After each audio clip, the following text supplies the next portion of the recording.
Tuloy na ang labanang Casimero kontra Luis Neri sa darating na Disyembre. Ito ay kinumpirma mismo ng promoter ng magkabilang kampo na si Koki Kameda. Ganun pa man ay hindi pa po malinaw kung bakit nagkaroon po ng bigla ang deal.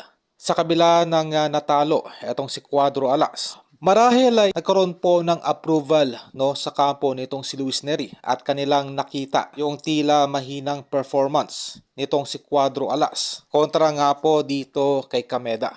Ay lumakas po ang loob o yung confidence nitong kampo ni Luis Neri na madali nitong matatalo ang ating kababayang si Casimero. Okay?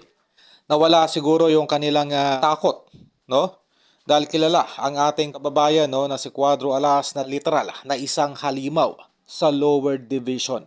At nababalita na pinag-aagawan na ng dalawang kampo itong si Memo Heredia. Okay, kung maalala, itong si Memo Heredia ay naging conditioning din nitong si Cuadro Alas at ni Luis Neri. Kumbaga ay unahan na lamang kung sino ang makakapag-close ng deal para maging strength and conditioning ng nasabing dalawang fighters. Bigay po tayo ng linaw dito sa pinakitang performance ni Cuadro Alas. Ito po ay normal. Okay?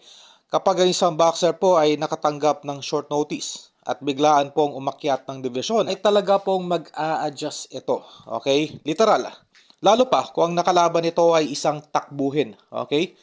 Kung malala sa naging laban nitong si Terence Crawford kontra Madrimov, nung umakyat ng halos dalawang division, itong si Crawford ay tila nahirapan ito kay Madrimov. Okay? At marami pa nga po nakakapagsabi na talo dapat itong si Terence Crawford. Iyon po ay natural kapag ang isang world champion po ay walang motivasyon. Okay? Dahil itong si Madrimov ay isang unknown boxer. Ito yung sinasabi ni Cuadro Alas. Kung hindi naman sikat or hindi naman na kapwa elite fighter ang kanyang makakalaban, hindi po siya ganado. Wala kasing gana pag mag-ensayo guys, pag hindi si Naoya yung kalaban, putay na. Sabi ko, mga lahat ng kalaban natin, hindi na kaya pag sa ensayuan no? Okay guys, wala kakawalang gana pag yung kalaban mo na